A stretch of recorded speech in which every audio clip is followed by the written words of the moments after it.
All right, so now I'm going to state a fixed point theorem.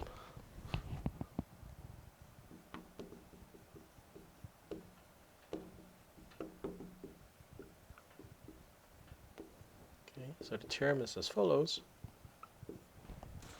Right, so let G be continuous in the interval from A to B, right, with the property that G is a map from A to B to itself. And furthermore, I suppose that G is differentiable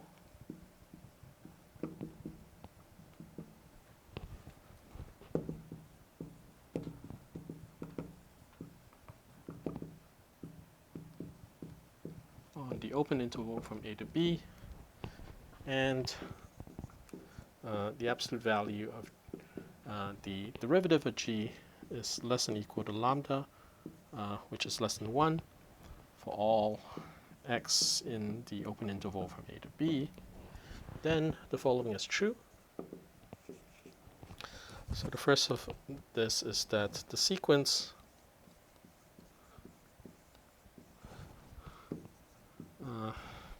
xn, and going from 0 to infinity, generated by fixed point iteration, which says that xn plus 1 is equal to g of xn, converges to the fixed point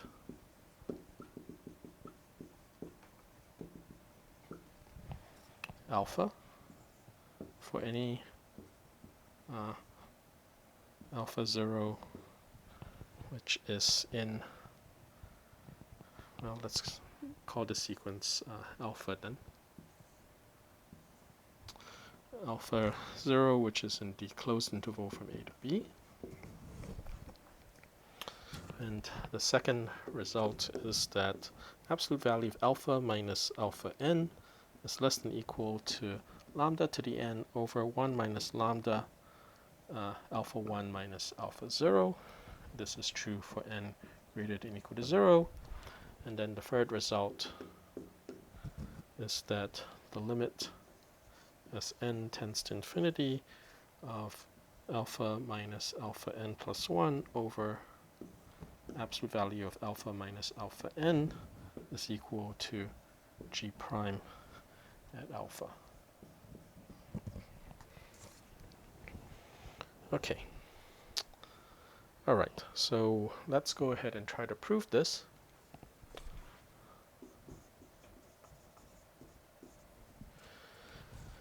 Okay, so let's prove the first statement. Right, so you know that alpha n minus alpha is equal to, by definition, the absolute value of alpha n minus alpha, I'm going to rewrite alpha n in terms of alpha n minus 1 through the fixed point iteration. So this is g alpha n minus 1. And then alpha is a fixed point, so it's also g of alpha. So I'm going to write this as g of alpha. All right. Then basically what happens is that all right, so you can, if you know something about Lipschitz continuous, it's like you can use the fact that because of the fact that the derivative of g is bounded by lambda, that means that g is Lipschitz continuous with a Lipschitz constant given by lambda. Okay, and if you haven't seen that before, then I'm going to try to prove the same result through more elementary means using sort of Taylor. Okay, so Taylor says that g alpha n minus 1 is equal to g alpha plus alpha n minus 1 minus alpha g prime at some unknown point c. Okay, so that means that alpha n minus alpha is equal to, so I can take the difference here and I'm left with this thing here, right? So that's g prime at some unknown point c, alpha n minus 1 minus alpha. Okay, so all right, so here I'm doing Taylor, it's like with just the constant term, and then that's the Taylor remainder term at some unknown point c, right? Okay, so so I can bound this, so this is the absolute value of the derivative. I know there's an upper bound on this, so I can bound this from above. This is less than or equal to lambda times absolute value of alpha n minus 1 minus alpha. Okay, and I can keep applying this until eventually I get this is less than or equal to lambda n alpha 0 minus alpha. Okay, all right. So, right. So let me try to erase, so this bit here, and not yet erase the actual results I'm trying to prove. All right, so the limit as n tends to infinity of alpha n minus alpha in absolute value is less than or equal to the limit as n tends to infinity of lambda to the n alpha 0 minus alpha, right? That's what this inequality we've established shows. So this is less than or equal to, so this is a constant, I can take it out. Alpha 0 minus alpha limit as n tends to infinity of lambda to the n. But lambda is bounded from above by 1, and it is sort of positive, right? So the limit of this as n tends to infinity is 0, so this is just 0. All right, so this is telling you that alpha n is going to converge to alpha. So therefore, this is saying that the limit as n tends to infinity of alpha n is alpha, which is what I set out to prove, that this sequence generated by fixed point iteration converges to the fixed point for any excuse me, for any initial starting value alpha 0. All right, so that's the first statement. That's proof of part 1. Okay, so let me try to prove part 2.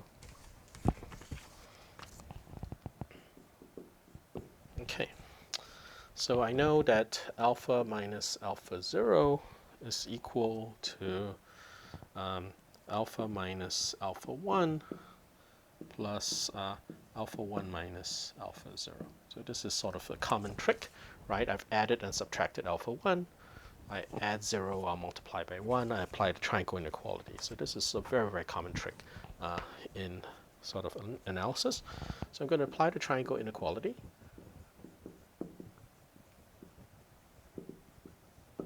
All right, so the absolute value of alpha minus alpha 0 is bounded from above by alpha minus alpha 1, absolute value of that, plus the absolute value of alpha 1 minus alpha 0. Okay, but I know that this thing, right, through the analysis we had before, is less than equal to lambda times alpha minus alpha 0. Okay, plus absolute value of alpha 1 minus alpha 0. Okay, so alpha is, so I can move this term to the left. Okay, so I get 1 minus lambda absolute multiplied into the absolute value alpha minus alpha 0 is less than equal to alpha 1 minus alpha 0. Okay, and that gives me that alpha minus alpha 0 is less than equal to 1 over 1 minus lambda alpha 1 minus alpha 0. Okay, all right.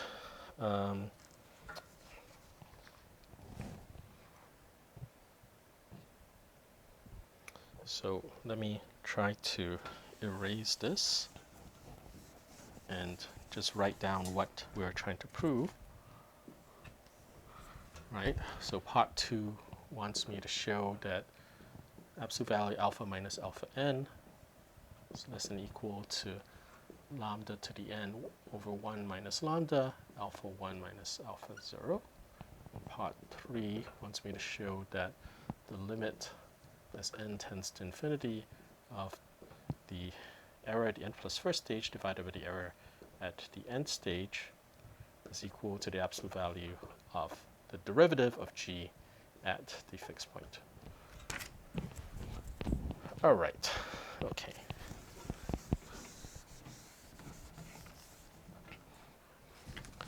So if you recall, it's like previously we had showed that in the proof of part 1 that alpha n minus alpha, right, is less than or equal to lambda alpha n minus 1 minus alpha less than or equal to lambda squared alpha n minus 2 minus alpha. It goes on to lambda to the n, right, alpha 0 minus alpha. But we have an estimate on alpha minus alpha 0, right, the absolute value of that. So I can use that here. So this is less than or equal to lambda to the n 1 over 1 minus lambda, alpha 1 minus alpha 0. So this is just equal to lambda to the n 1 minus divided by 1 minus lambda, right, alpha 1 minus alpha 0. Right, which is exactly what I have been asked to prove for part 2. Okay? All right, so now I'm left with the last part here, part 3. Okay, so if you recall, it's like when we did the Taylor theorem, right, we used the fact that alpha minus alpha n plus 1 is equal to g prime at some unknown point c times alpha minus alpha n. Okay. All right, so then I can take absolute values on both sides, and I know that alpha minus alpha n plus 1 absolute value divided by alpha minus alpha n absolute value is equal to the absolute value of g prime at some unknown point c. And the basic point is that c converges to alpha as n goes to infinity. So the limit as n goes to infinity of this is just the absolute value of g prime at alpha. Okay, so that's the last part here. Okay, so what's the thing to observe here? So the thing to observe then is that the convergence of a fixed point iteration depends on the derivative of the fixed point function at the fixed point. So let me just state that as a remark.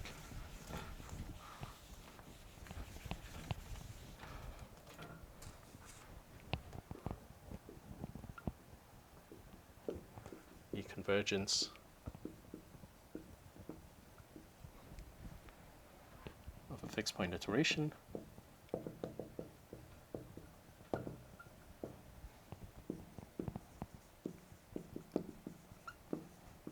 depends on g prime at the fixed point. Okay, so that's something to be aware of. Okay, so let me just stop here for now, and then the next thing we'll talk about is applying this fixed point theorem. It's like to understanding the convergence of Newton's method.